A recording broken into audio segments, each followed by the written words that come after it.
میں آج آپ کی ملاقات سیدی کے بیٹے حیدر فاروق مودودی صاحب سے کروا رہا ہوں، جو اس قضیے کے سامنے ایک دیوار بن کے کھڑے ہیں۔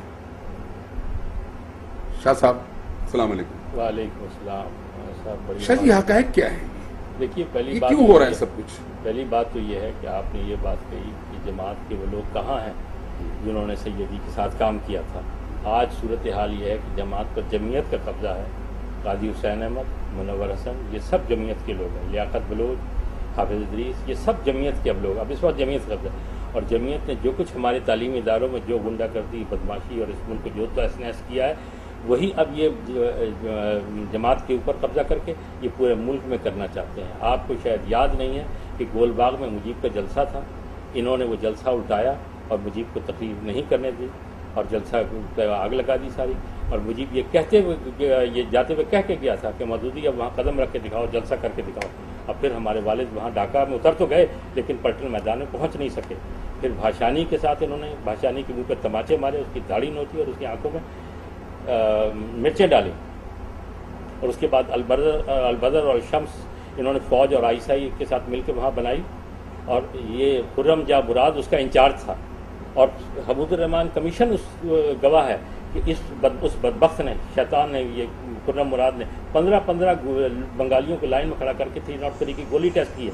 انہوں نے اس ملک کی جڑ بنیاد ہلا کے رکھ دی ہے۔ مذہب کے نام پہ غنڈہ گردی، بدماشی، یہ اسی کا یہ شاختانہ ہے، اور وہی اسی کے ہم بھی شکار ہو رہے ہیں۔ نہیں شاہ جی، اصل مسئلہ جو ہے نا، جی ہم جس بات پہ آج پروگرام کر رہے ہیں، دیکھیے اسی کو میں آگے لا رہا ہوں۔ آپ کے پاس جو حاضر ہوئے ہیں، میں ایک منٹ ذرا میری بات ختم ہو لینے دیجیے۔ دیکھیے جو تعلیمی اداروں میں جو کچھ انہوں نے کیا ہے، جس طرح سے لوگوں کو قتل کیا ہے، جس طرح اور وہ لوگ جو ہمارے والد سے شکایت کرنے آئے، اور جبکہ ہمارے والد نے کہا کہ جب وہ ان سے کہیے کہ اپنے بچوں سے کہ وہ ہمارے جو طلبہ تنظیم ہے اس کی مخالفت نہ کریں، اگر وہ کریں گے تو پھر یہی ہوگا۔ وہ ان لوگوں کی بددعائیں آج ہم تک پہنچی ہیں، اور ہمارے ساتھ جو کچھ ہو رہا ہے یہ ان لوگوں کی بددعائیں ہیں جو ہم تک پہنچی ہیں، اور ہم اسے بڑے ٹھنڈے پیٹوں ہم ٹھیک ہے، یہ مقدر سمجھ کے ہم اسے برداشت کر رہے ہیں کہ ٹھیک ہے جس سے ہمارے پالے ہوئے ہیں، اور ہمیں نہ بھونکیں گے، ہمیں نہیں نوچ کھائیں گے تو اور کس کو نوچ کھائیں گے؟ ان کا حق بنتا ہے کہ ہمیں نوچ کھائیں۔ اور شاہ جی مجھے بتائیں کہ آج جو کچھ ہو رہا ہے، اس سے پہلے کیا قاضی حسین احمد کی قیادت تک کوئی ایسے معاملات قاضی جو پہلی دفعہ جب ہوا تھا، پہلی دفعہ جب حملہ ہوا تھا تو قاضی نے کروایا تھا سارا۔ میں لاہور پاکستان میں ہی تھا، میں ہندوستان گیا ہوا تھا، یہی 150-200 لڑکے آئے اور انہوں نے آ کے میرا سامان اٹھا کے باہر پھینک دیا، میری بیوی اور میرے بچوں کو ایک کمرے میں بند کر دیا، 3 دن تک وہ اندر بند رہے اور اسے باہر نکلنے نہیں دیا۔ اور اس کے بعد جب میری بیوی تھانے گئی تو انہوں نے کہا کہ جناب میاں عثمان جو MNA ہے جماعت اسلامی، انہوں نے منع کیا کہ جناب FIR ہوگی۔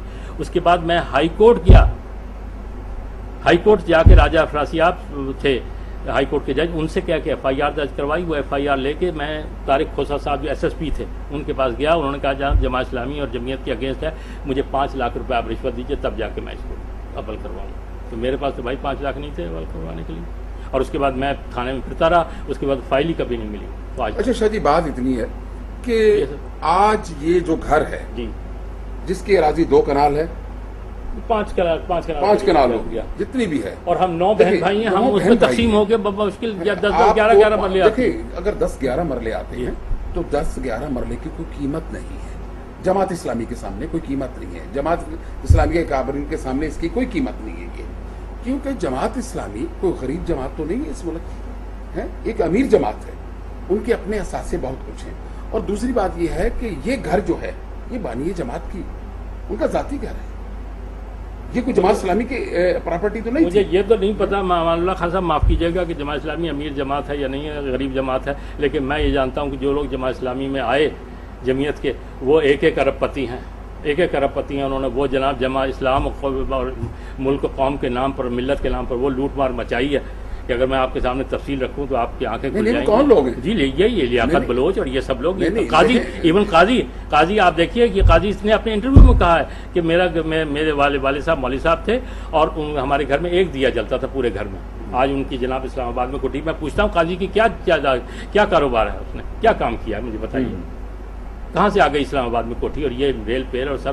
اور خود انہوں نے کہا کہ 14 کروڑ روپے میں نے نواز شریف صاحب سے لیے تھے، اور پھر پہلے انکار کیا اور مجید نظامی کی گواہی کے بعد انہوں نے کہا ہاں جی جہاد کشمیر فنڈ میں لیے تھے اور اس کا کوئی حساب کتاب نہیں۔ کچھ نہیں، نہیں، دیکھیں وہ لوٹ مار یہاں مچی ہے۔ جی جو جماعت اسلامی کے جو اکابرین اب تک جو دنیا میں نہیں ہیں اب ان کی اولادیں ہیں، ٹھیک ہے، ہم تو وراثت کی جب بات کرتے ہیں سیاست میں تو نواز شریف کا بیٹا آتا ہے تو ہم کہتے ہیں کہ اس کی وراثت میں سیاست، لیکن بات جو سیدھی آ رہی ہے تو کیا مجھے یہ بتائیں کہ قاضی حسین احمد کے بیٹے کی وراثت ہے جماعت اسلامی یا خلیل حمدی کی اولاد کی وراثت ہے جماعت اسلامی؟ لیکن اب بات یہ ہے یا فرید پراچا یا حافظ سلیمان اگر وراثت نہیں ہے تو صرف مولانا مودودی کی اولاد کی وراثت آخر ہے۔ کیوں؟ اس کی وجہ یہ ہے کہ انہوں نے ہمیں جماعت و جمعیت سے اس طرح باہر رکھا جیسے کوئی جسے دیکھتے ہیں نا پڑیاں بیچنے والے جو لوگ ہوتے ہیں نا وہ اپنی پڑیاں باہر رکھ کے آتے ہیں گھر میں نہیں لے کے آتے، انہوں نے ہمیں اس طرح سے محفوظ رکھا جیسے ڈرگ بیچنے والے جو ہوتے ہیں انہوں نے ہمیں اس طرح سے، اور ہمیں ان کا سب سے بڑا ان کا احسان یہ ہے کہ انہوں نے ہمیں ان ساری چیزوں سے محفوظ رکھا جماعت اور جمعیت سے۔ نہیں کس نے محفوظ اور رکھا؟ ہمارے والد نے بالکل ہم آپ کے والد صاحب کا حکم تھا؟ یہ ہمارے 9 بہن بھائیوں میں سے کوئی ایک آدمی بھی نہ جماعت نہ جمعیت میں کوئی، اچھا یہ بات بالکل بڑی اہم بات ہے، بالکل بہت اہم بالکل بات ہے۔ ہمیں اس طرح سے دور رکھا جیسے کوئی ڈرگ بیچنے والا جو ہوتا ہے نا وہ ڈرگ جب گھر میں آتا ہے تو پڑیاں باہر ہی چھپا کے آتا ہے اندر لے کے، ہمارے باپ نے یہ سارے نظریات جو گھر سے باہر رکھے، بلکہ اگر ہم جمعیت کے کبھی کسی جلسے میں کبھی دور سے کھڑے ہوئے نظر آئے تو انہوں نے کہا تمہارا کیا کام تھا بھائی وہاں، تم کیا کر رہے تھے، بالکل باہر رکھا۔ آخری کیوں ایسا جی کیوں وہ کیا؟ جانتے تھے کہ اس کے نتائج کیا نکلیں گے، وہ جانتے تھے اس کے نتائج کیا نکلیں گے، انہوں نے ہمیں اس طرح، اور اس کے باوجود یہ دیکھیے یہ ہم پر گنڈا گردی گنڈے اور بدماش چڑھ کے آ رہے ہیں۔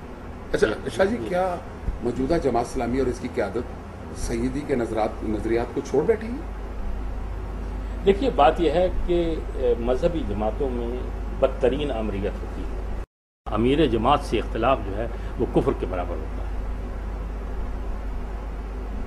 میں آپ کو ایک بات یاد دلا دوں کہ جب جماعت بننے کا قصہ ہوا تھا 41 میں، تو اس زمانے میں مولانا ابوالکلام آزاد نے ہمارے والد سے کہا تھا تم جو جماعت بنا رہے ہو اس کا دستور کیا ہے، تو ہمارے والد نے انہیں وہ دستور دیا تھا، انہوں نے کہا تھا کہ کل اس پر بات کریں گے۔ دوسرے دن انہوں نے کہا کہ اس دستور کے نتیجے میں جو جماعت وجود میں آئے گی وہ ایک فاشسٹ تنظیم ہوگی، اور جماعت کا دستور آپ اٹھا کے دیکھ لیجئے وہ ایک فاشسٹ دستور ہے، اس میں صرف امیر جماعت کا انتخاب ہے اور باقی تمام اختیارات امیر جماعت کے پاس، امیر جیسے آرمی چیف ہے کہ اس کے اختیارات کو کوئی چیلنج نہیں کر سکتا۔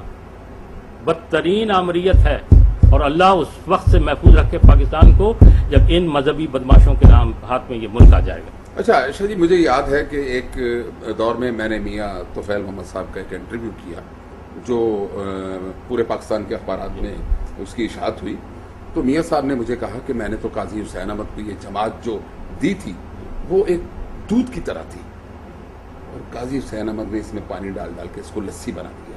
یہ میاں صاحب کے خیالات ان کی اپنی زندگی میں قاضی صاحب کے بارے میں تھے۔ کیا میاں طفیل کی ہی زندگی میں جماعت اسلامی میں ایسی چیزیں پیدا ہو چکی تھی جس کی وجہ سے جماعت اسلامی جو تھی وہ اپنے اصل نظریات سے باغی ہو چکی تھی؟ دیکھیے ہمیں سب سے بڑا جو اختلاف ہے اور دکھ ہے وہ میاں صاحب سے، میاں صاحب کے اوپر ہمارے باپ کے بڑے احسانات ہیں، اور جب ہمارے باپ نے انہیں امریکہ سے لکھوایا تھا کہ میں بستر مرگ پر ہوں اور مجھے پیسوں کی شدید ضرورت ہے ہسپتال کے بل پے کرنے کے لیے، میں نہیں چاہتا کہ اپنے بیٹے سے لوں اور آپ میری رائلٹی فوراً جمع کروا کے بھجوائیے، تو میاں صاحب نے اس کا جواب دیا تھا کہ جماعت کی رائلٹی جمع کرنا آپ کا ذاتی کام ہے، جماعت کے کارکن جب آپ کے ذاتی کاموں کے لیے نہیں۔ یہ بانی کی جماعت کو جواب دیا جا رہا ہے؟ یہ بانی جماعت، اور ہمارے والدہ کہتی ہیں کہ انہوں نے خط دیکھا، ان کی آنکھوں میں آنسو تھے اور انہوں نے لے کے خاموشی سے رہ کے انا للہ و انا الیہ راجعون۔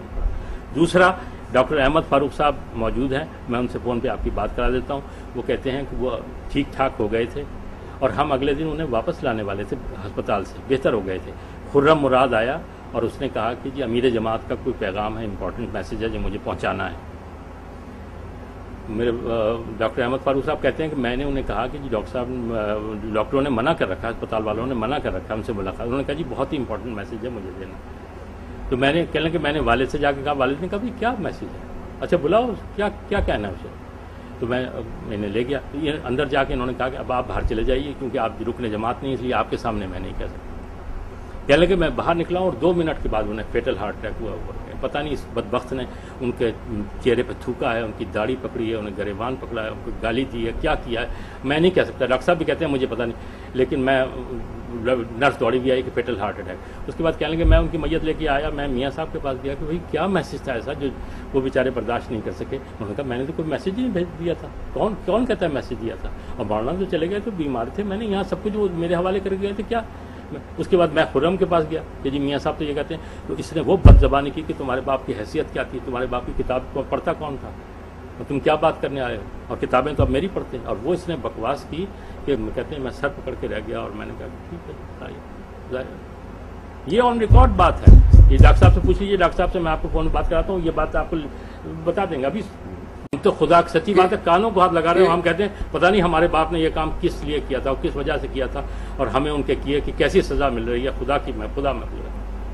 اچھا شاہ جی مجھے یہ بتائیں کہ یہ جو تنازع اب کھڑا ہو چکا ہے, جو یعنی گمبھیر ہوتا جا رہا ہے, جیسے کہ آپ کے اب دروازے کے اوپر گنے لے کے لوگ بیٹھے ہوئے ہیں, تالے توڑ دیے گئے ہیں, پورا قبضہ ہے, یہاں تک کہ آپ کے گھر تک آنے کے لیے بھی بندہ سوچنے پہ تیار ہے کہ مجھے آگے جانا ہے یا نہیں. اس دن جیو والے آئے نہیں, جیو والوں کو انہوں نے آنے نہیں دیا. ہاں میں اب گزارش ان کے اوپر حملہ کیا انہوں نے کہا جی کیمرے لے کے اندر جاؤ گے تو ہم کیمرے توڑ دیں گے. میں گزارش یہی آپ سے کر رہا ہوں کہ حالات ایسے ہی. جی ہم کس طرح اندر آئے ہیں, جی کیا ہم نے طریقہ اختیار کیا ہے, ہم آپ سے کیسے بات کر رہے ہیں, یہ بھی ہمارا دل بردہ ہے اور ہماری اپنی بات ہے. بات یہ ہے کہ اس قضیے کو کیسے نپٹایا جا سکتا ہے. یہ وراثت آپ کی ہے, 9 بہن بھائیوں کی. آخر اس مسئلے کو سلجھانے کے لیے کیا جماعت کے اکابرین, مولانا صاحب کے دوست, وہ سب اکٹھے ہو کر یہ جگ ہسائی جو تھی اسے روک نہیں سکتے؟ دیکھیے ہم سارے پاکستان میں اپنے باپ کے بھائی خواہوں, دوستوں, ہمدردوں سے اپیل کرنا چاہتے ہیں کہ وہ آئیں اور پہلے جماعت کو باہر نکلیں اور اس وراثت کو شرعاً تقسیم کر دیں. یہ مسئلہ ہی نہیں, ہمارا کوئی مسئلہ نہیں, ہمارا کوئی جھگڑا نہیں ہے. جو ہمارا ہم تینوں بھائیوں کا حق پہنچتا ہے, جو جس کا حق پہنچتا ہے وہ اس کو دے دیں. آپ کے اس مقدمے کا فیصلہ کیوں نہیں ہو رہا وراثت کے؟ جی یہ ان عدالتوں سے انصاف حاصل کرنے کے لیے 3 چیزیں چاہیے ہوتی ہیں: عمر نوح, صبر ایوب اور قارون کا خزانہ. 22 سال 23 سال ہو گئے ہیں اور ابھی پریلیمنری ڈگری پاس نہیں ہوئی. یہ تو ہماری ابتدائی کیس ابھی وہیں کے وہیں کھڑا ہوا ہے, جبکہ وراثت بھی طے ہے, جس کی پراپرٹی یہ بھی طے ہے کہ یہ ہمارے والد کی پراپرٹی, جو وارث ہیں وہ بھی طے ہے. کوئی لمبی چوڑی پراپرٹی نہیں ہے, صرف اس کا فیصلہ. اچھا وہ لائبریری جسے جو عدالت نے سیل کروائی تھی, خواجہ حارث جو ایڈوکیٹ جنرل پنجاب ہیں وہ اس کے ریسیور ہیں, اس کا تالا توڑ کے انہوں نے قبضہ کر لیا جمعیت والوں نے. پہلے وہ جب پوری لائبریری اٹھا کے لے گئے تھے, اب جو فرنیچر ہے اس پر بھی قبضہ کر لیا. اور کوئی یاد ہے نہ فریاد ہے نہ سنوائی ہے.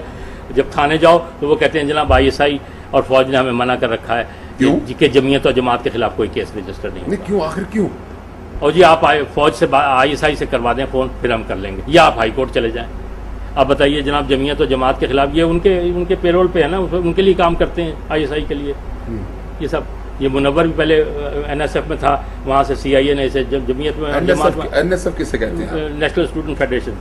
نہیں, سعید صاحب وہاں پہ تھے پہلے؟ جی وہاں تھے, داڑھی ان کی نہیں تھی اور یہ گٹار بجایا کرتے تھے یہ. اور اس کے بعد پھر ISI وہ CIA نے نہیں یہاں پوسٹ کر دیا جمعیت میں. نہیں CIA کیا معاملہ جماعت اسلامی سے؟ جی CIA بھیج دیتی ہے نا.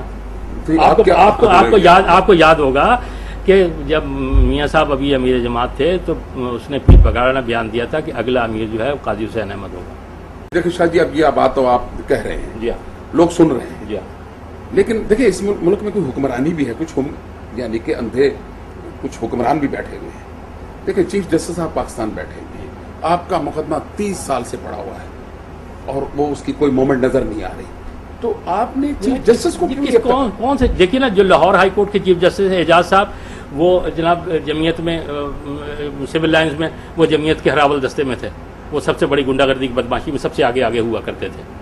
وہ اب جناب چیف جسٹس بنے ہوئے ہیں. جناب ان کے پاس جاؤں جماعت کے خلاف, ان سے اپیل کروں, کس سے کہوں جا کے, مجھے بتائیے آپ. اور وہ یہ وہی ہیں جب انہوں نے حلف اٹھانے سے انکار کیا تھا تو قاضی صاحب انہیں سینٹ میں لے کے جا رہے تھے.